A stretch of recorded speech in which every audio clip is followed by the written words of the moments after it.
जय श्रीनाथ जी। आज का आपका दिन बहुत शुभ जाए। आपको बहुत खुशी मिले, आप बहुत तरक्की करें, ऐसी मेरी मंगल कामना। दोस्तों, मैं आपको हमेशा एक बात कहता हूं कि हम सभी को अपने ग्रहों की चाल जरूर देखनी चाहिए।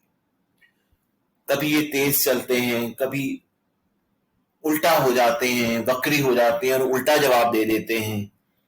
तो ग्रहों की चाल के साथ साथ हमको अपनी दशाएं अंतर्दशाएं भी देखनी चाहिए, क्योंकि इससे हम अपने आने वाले समय के बारे में जान सकते हैं और हम उसके मुताबिक नेसेसरी प्रिकॉशंस ले सकते हैं या अपने इवेंट्स प्लान कर सकते हैं। तो दोस्तों, मैंने कुछ दिन पहले एक वीडियो अपलोड की थी शक्तियां रुद्राक्ष की। उसमें मैंने बताया था कि आप कैसे रुद्राक्ष धारण कर सकते हैं ग्रहों के। जो लोग किसी ग्रह का रत्न नहीं धारण कर सकते, क्योंकि रत्नों का कई बार साइड इफेक्ट भी हो जाता है, लेकिन रुद्राक्ष का कोई साइड इफेक्ट नहीं। आप कोई भी रुद्राक्ष कभी भी कैसे भी धारण कर सकते। तो उसमें मैंने आपको बताया था कि किस ग्रह के लिए कितना मुखी रुद्राक्ष धारण करना है। तो आज हम फिर से रिपीट कर देते हैं कि सूर्य ग्रह के लिए आपको एक मुखी रुद्राक्ष धारण करना है, चंद्रमा के लिए दो मुखी करना है, मंगल के लिए तीन मुखी करना है, बुध के लिए चार मुखी करना है, गुरु के लिए पांच मुखी करना है, शुक्र के लिए छह मुखी करना है, शनि के लिए सात मुखी करना है, राहु के लिए आठ मुखी करना है और केतु के लिए नौ मुखी करना है। दोस्तों, हमने आपको यह भी बताया था कि आप अपना खुद का कवच कैसे बना सकते हैं। लगन के हिसाब से लग्नेश का, पंचमेश का, नवमेश के जो अधिपति हैं उनके रुद्राक्ष आप धारण कर सकते हैं। आज हम आपको बताते हैं कि कुंडली में आपके विभिन्न दोष होते हैं। कई बार आपके पास इतना समय नहीं होता या आप किसी मजबूरी से उन दोषों का उपाय नहीं करा सकते, किसी भी कारण से नहीं करा सकते। तो अब क्या करें? तो उसका एक छोटा सा ऑल्टरनेटिव है। जब तक आप उस दोष का उपाय नहीं कराते, आप उस दोष का एक कवच बना लें और उसका रुद्राक्ष पहन। जैसे कि आपको पता है कि कुंडली में अगर काल सर्प दोष हो, तो काल सर्प दोष कब बनता है? जब सभी ग्रह राहु और केतु के बीच में आ जाए। अभी हमने आपको बताया राहु का कौन सा मुखी रुद्राक्ष है? आठ मुखी। केतु का कौन सा मुखी रुद्राक्ष है? नौ मुखी। तो आप काल सर्प दोष जिसको भी है वो 8 और 9 मुखी रुद्राक्ष पहन लें। फिर उसके बाद कुंडली में आता है ग्रहण दोष। ग्रहण दोष सूर्य और चंद्रमा के साथ अगर राहु और केतु हो तब बनता है। अगर सूर्य के साथ राहु है तो आप 1 और 8 मुखी रुद्राक्ष डालें। सूर्य के साथ केतु है तो आप 1 और 9 मुखी रुद्राक्ष डालें। चंद्रमा के साथ राहु है तो आप 2 और 8 मुखी रुद्राक्ष डालें। चंद्रमा के साथ केतु है तो आप 2 और 9 मुखी रुद्राक्ष डालें।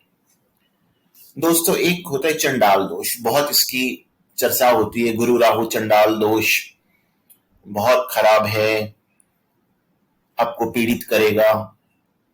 इसकी अपनी विधियां होती हैं शांत करने की, लेकिन अगर आप इतना बड़ा अनुष्ठान नहीं करवा सकते तो गुरु और राहु का, अगर गुरु के साथ राहु है तो आप 5 और 8 मुखी रुद्राक्ष डालें, और अगर गुरु के साथ केतु है तो आप 5 और 9 मुखी रुद्राक्ष डालें।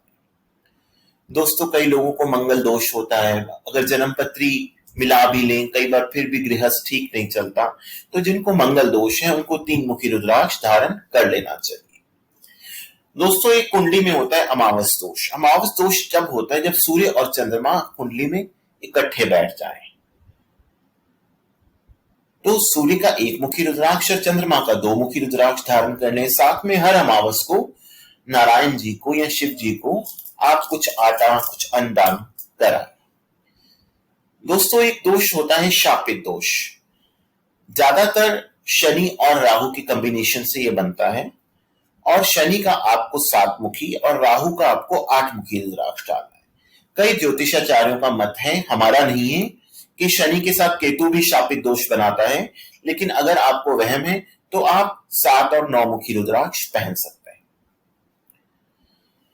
दोस्तों, कई बार आपकी कुंडली में ग्रह नीच के होते हैं, उसमें थोड़ी डिफिकल्टी हो सकती है कि अब नीच के ग्रह का हम रतन डालें नहीं डालें, उसके लिए आपको ज्योतिषी से परामर्श लेना पड़ता है। लेकिन जो भी आपकी कुंडली में नीच का ग्रह है उसका आप रुद्राक्ष तो डाल ही सकते हैं, क्योंकि हमने आपको बताया था कि रुद्राक्ष डालने के कोई साइड इफेक्ट नहीं। तो हम आपको नीच ग्रह भी बता देते हैं कुंडली में कैसे देखते हैं। ये देखिए, अगर सूर्य आपकी कुंडली में 7 नंबर राशि पर लिखा है तो सूर्य नीच का है। चंद्रमा 8 नंबर राशि में लिखा है तो चंद्रमा नीच का है। मंगल 4 नंबर राशि में लिखा है तो मंगल नीच का है। बुध 12 नंबर राशि में लिखा है तो बुध नीच का है। गुरु 10 नंबर राशि में लिखा है तो गुरु नीच का है। शुक्र 6 नंबर राशि में लिखा है तो शुक्र नीच का है। शनि 1 नंबर राशि में लिखा है तो शनि नीच का है। राहु 9 नंबर राशि में लिखा है तो राहु नीच का है। केतु 3 नंबर राशि में लिखा है तो केतु नीच का है। तो इन ग्रहों के आप रुद्राक्ष धारण कर सकते हैं। रत्न धारण करने के लिए आपको एक दैवज्ञ से, एक ज्योतिषाचार्य से परामर्श लेना पड़ेगा, लेकिन रुद्राक्ष के लिए कोई परामर्श लेने की जरूरत नहीं। एक दोस्तों, आप देखो कि अपनी नॉर्मल लाइफ में भी देखो, जो बहुत छोटे बच्चे होते हैं वो इतने बलवान नहीं होते, और ऐसे जब बूढ़े हो जाते हैं उनका भी बल कम हो जाता है। ऐसे कुंडली में अंश दोष होता है। अगर ग्रह 0 डिग्री से 5 डिग्री के बीच में पड़ा हो तो वो बलहीन है, उसको अंश दोष लगा। और अगर 25 डिग्री से 30 डिग्री के बीच में पड़ा है तो तब भी वो अपना पूरे रिजल्ट्स नहीं दे पाता। तो उसके लिए हम क्या करें, जो ग्रह आपकी कुंडली में इन डिग्रियों पर हैं उनके आप रुद्राक्ष पहनें। दोस्तों, कुंडली में एक दोष बनता है विष दोष, जो बहुत तंग करता है, मेंटल टेंशन्स आपको देता है। तो उसमें विष दोष बनता कैसे है? चंद्रमा और शनि के कॉम्बिनेशन से। उसमें आप चंद्रमा का 2 मुखी और शनि का 7 मुखी रुद्राक्ष डालें। दोस्तों, अंगारक दोष होता है। अंगारक दोष बनता है जब मंगल के साथ राहु, तो मंगल का 3 मुखी और राहु का 8 मुखी रुद्राक्ष डालें। कई ज्योतिषाचार्य कहते हैं मंगल के साथ केतु का भी दोष अंगारक दोष बनता है, पर हम इसको नहीं मानते। दोस्तों, कई बार कई ग्रह सूर्य के बहुत निकट आ जाते हैं और वो अस्त हो जाते हैं। आमतौर पर हर ग्रह की एक डिग्री है, जब वो सूर्य की इतनी डिग्री में निकट आ जाए तो वो अस्त हो जाता है। लेकिन आप एक मोटी मोटी बात मानिए, सूर्य के 12 डिग्री के अंदर जो जो ग्रह है वो अस्त है। तो उसके लिए आपने क्या करना है? सूर्य का रुद्राक्ष डालना है 1 मुखी, और अस्त ग्रह जो है, आप ग्रह जो भी है, चंद्रमा है, मंगल है, बुध है, गुरु है, शुक्र है, शनि है, जो भी है, उसके साथ उस ग्रह का रुद्राक्ष डाल लेना। सूर्य प्लस शनि का कॉम्बिनेशन अंधक दोष कहलाता है, और इसके लिए हमें 1 और 7 मुखी रुद्राक्ष धारण करने चाहिए। दोस्तों, धारण करने के कुछ नियम हैं कि आप इन रुद्राक्षों को शिवलिंग के साथ स्पर्श करके रखिए, और इन रुद्राक्षों के मंत्रों की कम से कम 1 माला जरूर कीजिए। मंत्र इजीली अवेलेबल है इंटरनेट साइट्स पर, कहीं पर भी आप खोलो 1 मुखी रुद्राक्ष का मंत्र, 2 मुखी रुद्राक्ष का मंत्र, 3 मुखी रुद्राक्ष का मंत्र, तो मंत्र अवेलेबल है, एम्पल ऑफ मंत्र अवेलेबल है। हर रुद्राक्ष का एक मंत्र होता है। तो आप वो रुद्राक्ष सोमवार को भगवान शिव को छुआएं, और उतने उसकी कम से कम 1 माला उसके रुद्राक्ष के मंत्र की जप करें, और जितने भी आपने कॉम्बिनेशन में रुद्राक्ष डालने हैं वो एक ही माला में डाल लीजिए। इससे आपको बहुत रिलीफ मिलेगा। तो इसी के साथ हम अपनी वाणी को विराम देते हैं। भगवान आपको बहुत बहुत खुश रखे, आपको बहुत बहुत तरक्की मिले। नमस्कार, जय श्रीनाथ जी। और अगर आपको हमारा ये चैनल अच्छा लगता है तो आप इसको सब्सक्राइब कीजिए, इसको शेयर कीजिए, बेल आइकन दबाइए, ताकि जब भी नया वीडियो आए आपको सबसे पहले पता लगे। हमसे मिलने के लिए, हमसे परामर्श लेने के लिए निम्न टेलीफोन नंबर पर हमसे बात कर सकते हैं। भगवान आप सभी को बहुत सुखी रखें। नमस्कार।